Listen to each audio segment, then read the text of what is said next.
ವೀಕ್ಷಕರೇ ನಮಸ್ಕಾರ. ನಮ್ಮ ಹಳ್ಳಿ ಸುದ್ದಿ ಯೂಟ್ಯೂಬ್ ಚಾನಲ್ಗೆ ಸ್ವಾಗತ. ಬೆಳೆ ಹಾನಿ ಪರಿಹಾರದ ಬಗ್ಗೆ ಮತ್ತೊಂದು ಬಿಗ್ ಅಪ್ಡೇಟ್ ಕೊಟ್ಟ ಕಂದಾಯ ಸಚಿವ ಕೃಷ್ಣ ಬೈರೇಗೌಡ ಅವರು. ಹೌದು, ಪ್ರತಿ ಎಕರೆಗೆ 25,000 ರೂಪಾಯಿ ಬೆಳೆ ಹಾನಿ ಪರಿಹಾರ ಬಿಡುಗಡೆ ಆಗಲಿದೆ ಎಂದು ತಿಳಿಸಲಾಗಿದೆ. ಹೌದು, ಇದು ನಿಜಾನ ಅಥವಾ ಸುಳ್ಳ?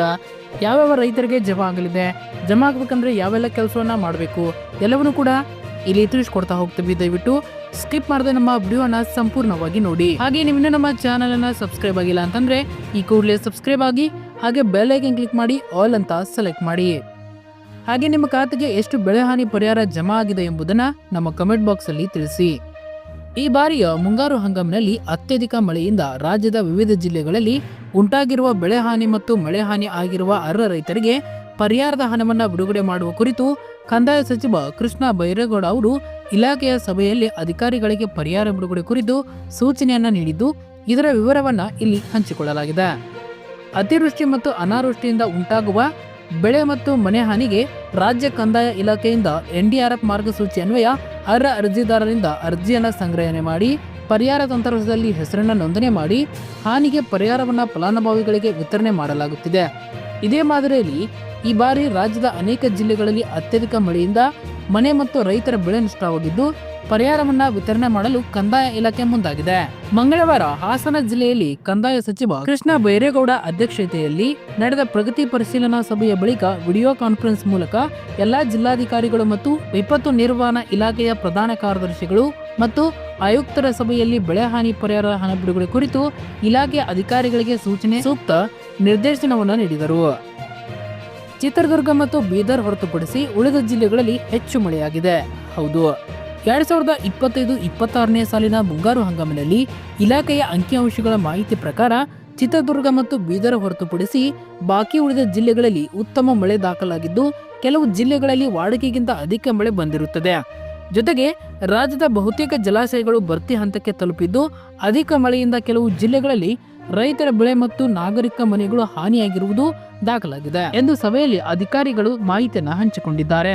ಇಲಾಖೆಯಿಂದ ಜಂಟಿ ಸಮೀಕ್ಷೆ. ಹೌದು, ಅತಿಯಾದ ಮಳೆಯಿಂದ ಹಾನಿಯಾಗಿರುವ ರೈತ ಜಮೀನನ್ನ ಕಂದಾಯ ಇಲಾಖೆಯು ಅಧಿಕಾರಿಗಳು ಮತ್ತು ಕೃಷಿ ಮತ್ತು ತೋಟಗಾರಿಕಾ ಇಲಾಖೆಯ ಅಧಿಕಾರಿಗಳ ಸಹಯೋಗದಲ್ಲಿ ಈಗಾಗಲೇ ಸಮೀಕ್ಷೆಯನ್ನ ಮಾಡಲಾಗುತ್ತಿದೆ ಎಂದು ಜಿಲ್ಲಾಧಿಕಾರಿಗಳು ಸಭೆಯಲ್ಲಿ ಮಾಹಿತಿಯನ್ನ ಸಚಿವರಿಗೆ ತಿಳಿಸಿದ್ದಾರೆ. ಶೀಘ್ರದಲ್ಲೇ ಹಾನಿಯಾದ ಬೆಳೆ ವಿಸ್ತೀರ್ಣದ ಒಟ್ಟಾರೆ ಅಂಕಿಅಂಶದ ಮಾಹಿತಿ ಸಿಗಲಿದೆ ಎಂದು ಅಧಿಕಾರಿಗಳು ತಿಳಿಸಿದ್ದಾರೆ. ಮನೆ ಹಾನಿಯಾದ ಸಾರ್ವಜನಿಕರ ಅಧಿಕೃತ ಮಾಹಿತಿಯನ್ನು ಸಂಗ್ರಹಿಸಿ ಜೊತೆಗೆ ಸ್ಥಳ ಭೇಟಿ ಮಾಡಿ ಸಮೀಕ್ಷೆಯನ್ನು ಪಂಚಾಯತ್ ರಾಜ್ ಇಲಾಖೆ ಅಧಿಕಾರಿಗಳೊಂದಿಗೆ ಸಮೀಕ್ಷೆ ನಡೆಸಲಾಗುತ್ತದೆ ಎಂದು ಅವರು ತಿಳಿಸಿದ್ದಾರೆ.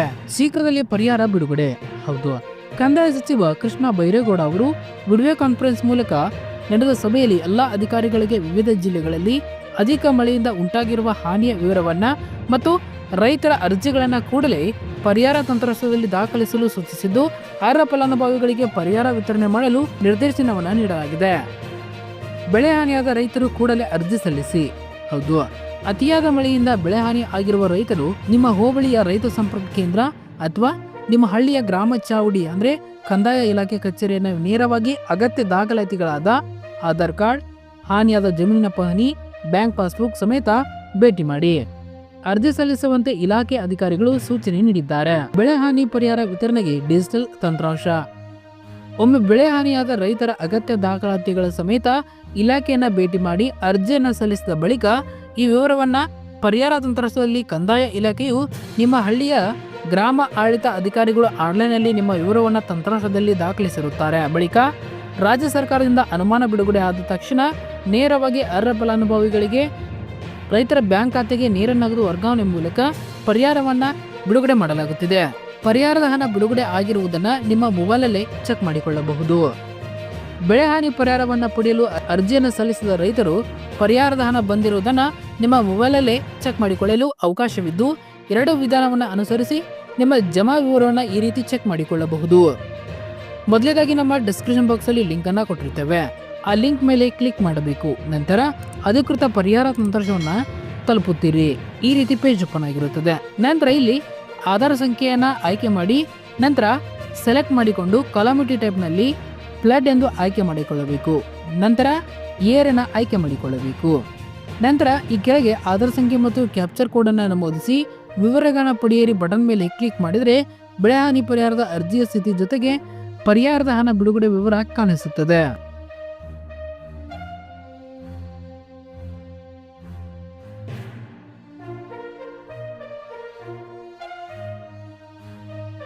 ಇನ್ನು ಕಲಬುರಗಿ ಜಿಲ್ಲೆಯಲ್ಲಿ ಮಳೆಯಿಂದ ಅಪಾರ ಬೆಳೆ ನಷ್ಟ, ಎಕರೆಗೆ 25,000 ರೂಪಾಯಿ ಪರಿಹಾರ ನೀಡುವಂತೆ ಆಗ್ರಹಿಸಿ ಪ್ರತಿಭಟನೆಯನ್ನ ನಡೆಸಿದ್ದಾರೆ. ಈ ಜಿಲ್ಲೆಯಲ್ಲಿ ಅತಿಯಾದ ಮಳೆಯಿಂದ ಆಗಿರುವ ಬೆಳೆ ನಷ್ಟಕ್ಕೆ ಪ್ರತಿ ಎಕರೆಗೆ 25,000 ರೂಪಾಯಿ ನಷ್ಟ ಪರಿಹಾರ ಘೋಷಣೆ ಮಾಡಬೇಕು.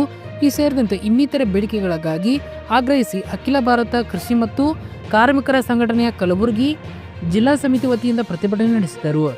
ಜಿಲ್ಲಾಧಿಕಾರಿಗಳ ಮೂಲಕ ಮುಖ್ಯಮಂತ್ರಿಗಳಿಗೆ ಮನವಿ ಪತ್ರ ಸಲ್ಲಿಸಲಾಯಿತು. ಈ ಸಂದರ್ಭದಲ್ಲಿ ಜಿಲ್ಲಾ ಅಧ್ಯಕ್ಷರಾದ ಗಣಪತಿ ರಾವ್ ಕೆ ಮಾನೆ, ಜಿಲ್ಲಾ ಕಾರ್ಯದರ್ಶಿ ಮಹೇಶ್ SB, ಜಿಲ್ಲಾ ನಾಯಕರಾದ ಬಾಗಣ್ಣ ವಿಶ್ವನಾಥ್ ಇನ್ನಿತರು ಇದ್ದರು. ಇನ್ನು ಈ ಬಾರಿಯ ಮಳೆಯಿಂದಾಗಿ ಅಡಿಕೆಗೆ ಕೊಳೆ ರೋಗ ಬಾಧಿಸಿದೆ. ಇದೀಗ ಬೆಳೆ ಪಾವತಿಗೆ ಶೀಘ್ರದಲ್ಲಿಯೇ ಕ್ರಮ ಕೈಗೊಳ್ಳಬೇಕು ಎಂದು ಗುತ್ತಿಗೆದಾರು ಸಹಕಾರಿ ಸಂಘದ ಮಹಾಸಭೆಯಲ್ಲಿ ನಿರ್ಧಾರ ಮಾಡಲಾಗಿದೆ. ಗುತ್ತಿಗಾರು ಪ್ರಾಥಮಿಕ ಕೃಷಿ ಪತ್ತಿನ ಸಹಕಾರಿ ಸಂಘದ ಅಧ್ಯಕ್ಷ ಜಯಪ್ರಕಾಶ್ ಮುಗ್ರಾ ಅಧ್ಯಕ್ಷತೆಯನ್ನ ಪಡೆದ ನಂತರ ಸಂಘದ ಮಹಾಸಭೆಯಲ್ಲಿ ಈ ನಿರ್ಣಯ ಮಾಡಲಾಗಿದೆ. ಈ ಬಾರಿಯ ಮಳೆಯಿಂದಾಗಿ ಅಡಿಕೆಗೆ ವ್ಯಾಪಕವಾಗಿ ಕೊಳೆ ರೋಗ ಬಾಧಿಸಿದೆ. ಹೀಗಾಗಿ ಅಡಿಕೆ ಬೆಳೆಗಾರರು ಸಂಕಷ್ಟ ಅನುಭವಿಸುವಂತಾಗಿದೆ. ಸಹಕಾರಿ ಸಂಘದ ವ್ಯಾಪ್ತಿಯಲ್ಲಿ ಅಡಿಕೆ ಬೆಳೆಗಾರರು ಹೆಚ್ಚಿನ ಪ್ರಮಾಣದಲ್ಲಿದ್ದಾರೆ. ಬೆಳೆ ವಿಮೆಯನ್ನ ಸಂಘದ ಸದಸ್ಯರು ಪಾವತಿ ಮಾಡಿದ್ದಾರೆ. ಈಗ ಅತಿ ಶೀಘ್ರದಲ್ಲೇ ಬೆಳೆ ಪಾವತಿಗೆ ಶೀಘ್ರದಲ್ಲೇ ಕ್ರಮ ಕೈಗೊಳ್ಳಲಾಗಿದೆ. ಜಿಲ್ಲಾಧಿಕಾರಿಗಳನ್ನ ಒತ್ತಾಯಿಸಲು ಮಹಾಸಭೆ ನಿರ್ಣಯಿಸಿತು. ಸಂಘದ ನಿರ್ದೇಶಕ ಮುಳಿಯ ಕೇಶವ ಭಟ್ ವಿಷಯ ಪ್ರಸ್ತಾಪಿಸಿ, ಅಡಿಕೆ ಬೆಳೆಗಾರರಿಗೆ ಈ ಬಾರಿ ವಿಪರೀತ ನಷ್ಟವಾಗಿದೆ, ಪರಿಹಾರವನ್ನ ಲಭ್ಯ ಮಾಡಿಕೊಡಬೇಕು, ಇದಕ್ಕಾಗಿ ತಕ್ಷಣ ಕ್ರಮ ಅಗತ್ಯ ಎಂದರು. ಧನ್ಯವಾದಗಳು. ಇದೇ ರೀತಿ ಹೆಚ್ಚಿನ ಮಾಹಿತಿಗಾಗಿ ನಮ್ಮ ಹಳ್ಳಿ ಸುದ್ದಿ ಯೂಟ್ಯೂಬ್ ಚಾನೆಲ್ ಅನ್ನು ಸಬ್ಸ್ಕ್ರೈಬ್ ಆಗಿ. ಧನ್ಯವಾದಗಳು.